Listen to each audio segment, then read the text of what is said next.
fantastic being here, and thank you very much for giving me the opportunity to share with you my story of transformation. And before starting my presentation, I would like to go to the meaning of the word transformation, because I think that's essential for the understanding of what I'm going to present. If we do a little bit of research, we're going to find that transformation means change by taking actions, but for a reason, with a motive, for a purpose. And that's what initially started our transformation journey in Rico. Well, we had a problem. We had a problem a few years ago. For those who have heard about Rico, we're a company, a manufacturing company. We've been in the market for more than 80 years. And however, our main products have always been copiers, printers, and everything related to paper. But what's going on? Okay, we're in different markets, from small markets, medium markets, and very large markets. Even those statements that you receive probably on a monthly basis from the bank or from the utility company, probably those are printed in Rico devices. But what's going on? What's the global trend about paper? Everybody's going paperless, right? And as I said, most of our business came from the manufacturing, but also from the selling of those devices, and more than the selling, from the production of copies and from the production of prints. So if everybody is going paperless, what do you think will happen with our business? It's about to die, right? And so what will happen with our revenues and with our profits? Probably we'll be in a very difficult situation in a very few years. Okay, what was our first reaction? What was the first reaction to this problem? Okay, we knew for certain that in a few years, if this was a global trend, and why it was a global trend? Because of different reasons. Environmental, that's the first one, but also because of cost. Right now, we don't see in the companies those very big rooms with paper files. Everything is going into digital, unless it's mandatory or unless for a regulatory aspect, you need to keep those papers for several years. Otherwise, everything is going into digital. So, as I said, we had a problem that in a few years, if we didn't do anything, probably our company was going to die. The first reaction, we always have been product-centric. So our first reaction was to create new products. But those products were created based on the box, based on the printer, based on the multifunctional device. Those were software products that only worked if you had the printer, if you have the multifunctional. If you didn't have the printer, if you didn't have the multifunctional, those software wouldn't work. So there was also a problem because there were other competitors, new competitors, not the traditional competitors. But these new competitors, they were creating new software products that they didn't need a Rico device to work. They could work in any brand. They could work with any competitor that we had in the traditional market. So there was another problem, because although we had new products, they were going to last too much, right? Okay, the first idea. Why instead of managing paper, instead of managing documents, why don't we manage information? And what I mean by information is the managing of any kind of information, from paper, voice, images, whatever the kind of information the customer had, we wanted to be able to manage that kind of information. So, what did we think at that time? We had to create a new business model. And this business model is based in our core business, which is the management of documents. And now we want to manage information, but why not the processes of our customers? In any processes, we have information. In any processes, we have data, we have paper, we have digital information. So if we are able to manage not only the information, but also the process, that's a great business model, because we already have some customers that probably they will be able to go and to escalate into this new business model.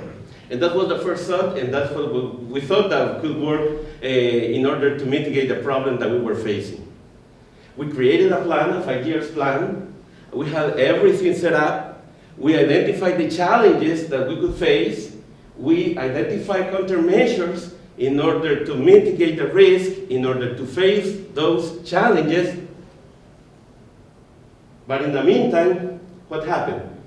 We had a process structure, we had people, we had everything set up for the copiers, for the printers, for the multifunctional devices. And although we had a plan with the same structure, we wanted to go into a new business model. Okay? So we had to start thinking in new ways of doing things. We had to start thinking in simplify our processes, because for sure those processes that were created to support the core business, to support the copier business or the printer business, wouldn't work for consulting, wouldn't work for the management of information or other technologies which we're not really familiar. We have to bring new people on board, we have to bring new knowledge on board, and of course, there was a confrontation with the core business that we were managing. So, also we had many customers, and we were #1 in market share for the printer market. So our first idea was trying to escalate those customers and instill trust in those customers that we were able to manage not only the paper, but the documents and the information and the processes. And that means that, for example, if you have an accounts payable process, or accounts payable, accounts receivable, a hiring process, you don't have to worry about your process anymore. Because as a company, we're able to provide you with all the technology, with all the people, with all what is needed to run that process. And so, customers, of course, didn't believe, come on, you are experts, but you are experts in printers, you are experts in copiers, you are experts in paper, and you are telling me that you are able to manage my process? So do you think that they were going to give that business to us? Of course not, because we didn't have that trust within those customers. Okay, we had to provide leading-edge technology, we had to provide leading-edge processes that were able to manage the new business, and of course there was a lot of risk involved. And so we had to mitigate that risk in order to move forward with our strategy. So we had a plan, we started building this beautiful structure of the new business model, trying to capture or to escalate the new customers that we had, but guess what? What do you think happened?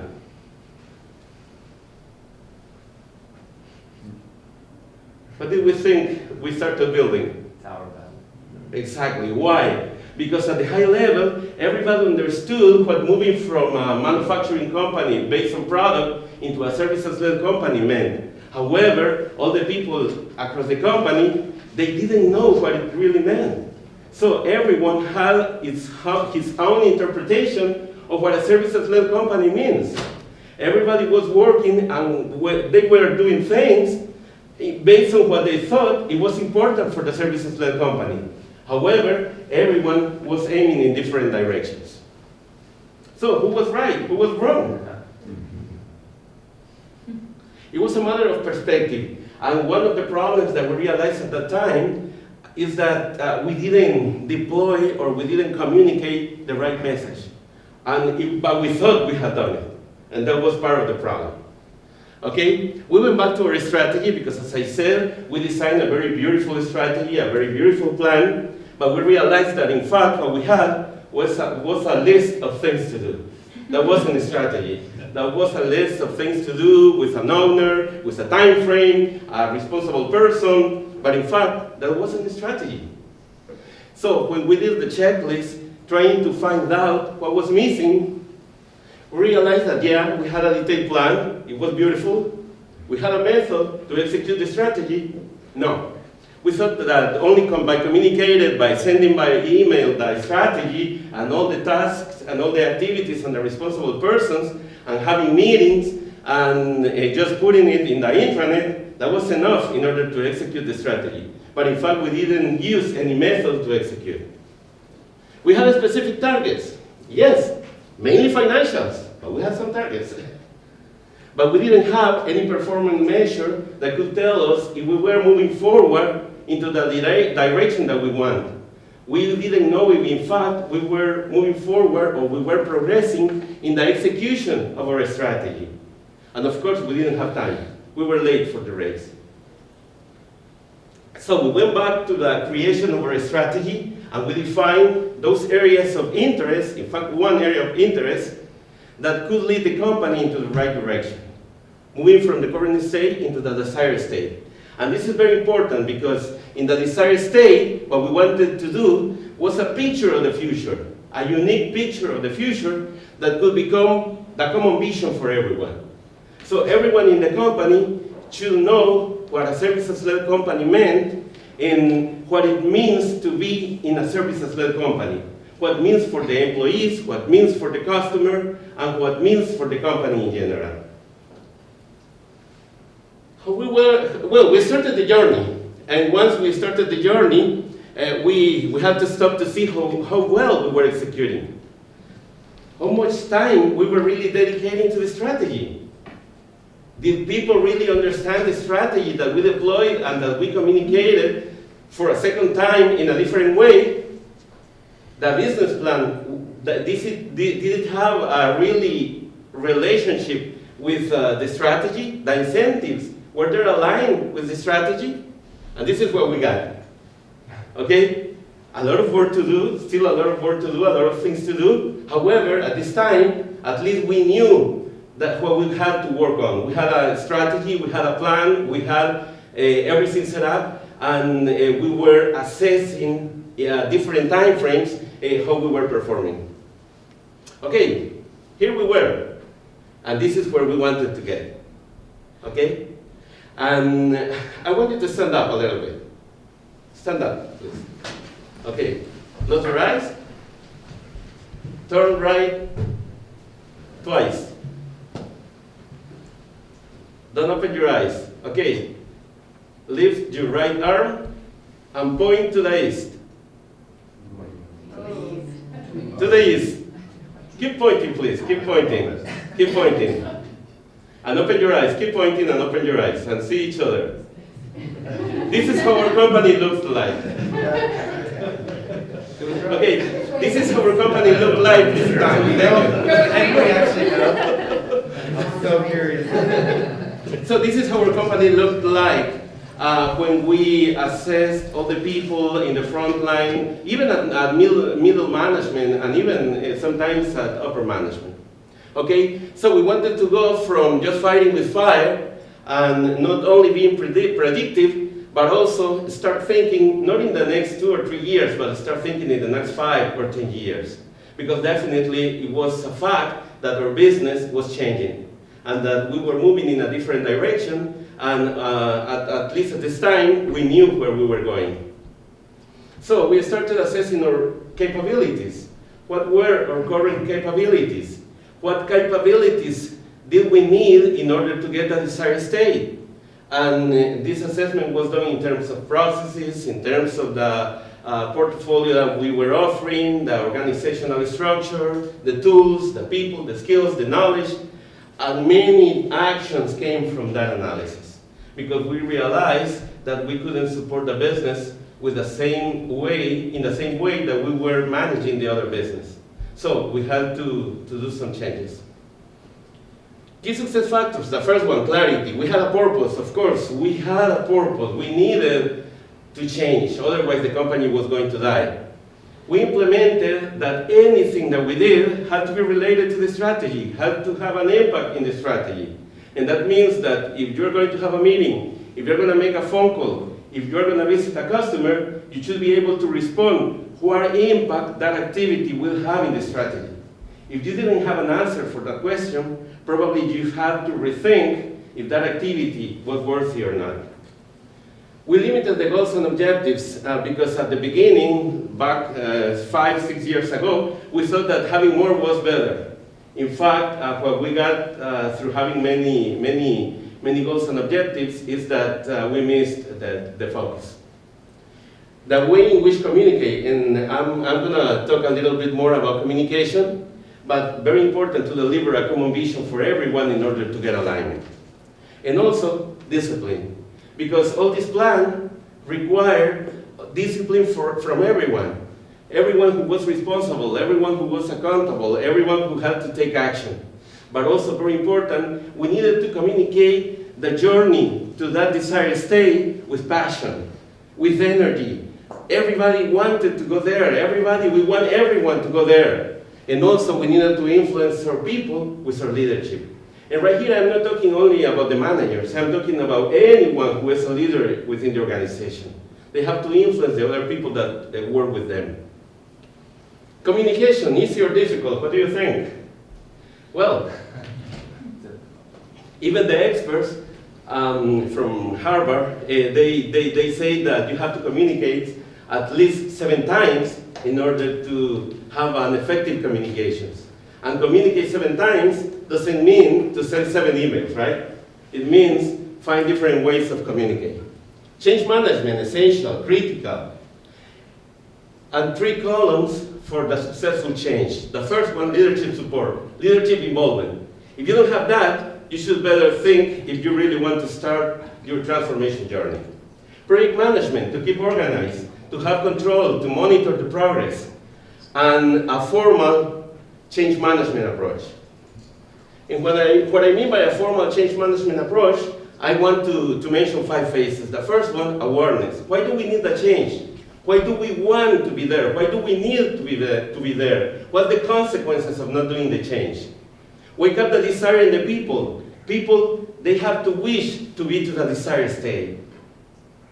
The knowledge, do they have the knowledge to perform the transition? Do they have the knowledge to perform well once we are where we want to be? And the knowledge is not enough. We need the ability, develop the ability to put in practice all what we have learned. And very important, reinforcement.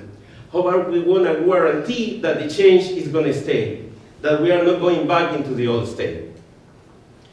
Where to apply this? At all levels within the company. Individual level, department level, functional level, across all the company.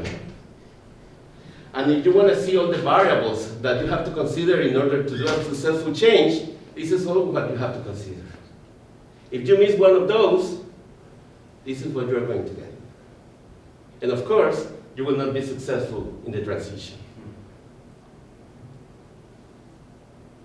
So, many times we see the change with resistance, or many people, they are resistant to change. But we have to see the change as an opportunity, as an opportunity to grow, as an opportunity to develop ourselves, and to develop the other people that work with us, and to develop within the company.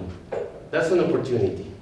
So my question to you is, are you ready for those transitions? Are you ready for those changes? Are we ready for those? In fact, there is a lot of work to do. There is a lot of work to do, but if we do it well, we're gonna get the rewards when we get the successful change.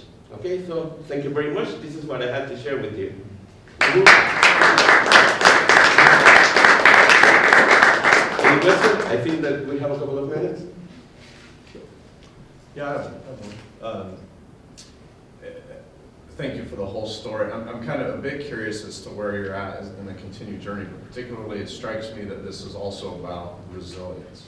Mm-hmm. So I don't know if you have any thoughts on how do you get people motivated in that, and is it just a matter of it's an existential thing, so we're just going to go because we have no choice? But how do you, that's so difficult and such a fundamental change to the core of the business. How do you keep people together through that? Okay, the first mistake that we did is that we separated the companies. We brought new people into the company and we created a new company in parallel to the other company. So that brought a lot of frustration in many people, and there were people that they felt that they were better than the others, that the others were leaving and that they were the future. And so the first thing that we did is to eliminate that separation and basically to use the synergies of all the people. But also we needed to put very clear what was in there for you, what was in there for me. In the new state, where am I going to be? What will be my participation in the next state? And that's how we got the motivation. Mm-hmm. Okay, you had a question? Yeah, so phenomenal. When you were going through and had that realization of we have to change, but you obviously didn't know how to do that and what you wanted to become, right? What external benchmarks, I guess, did you use to kind of go out and say, okay, well, we're a paper and a printing company, and we want to be now a services company. Who did you benchmark against? Okay, we used a couple of stories. IBM, for example, back in 2000. There was one story that we used, Kodak. There was also another benchmark that we used because, well, the cameras, they were the king. Yeah. And right now it's not anymore. And also we used another Accenture and Price Waterhouse. Okay. How they evolved from their business model, from their original business model, in the case of Price, into the consulting model, which is different. Wonderful. Thank you, Julio. Okay. Thank you.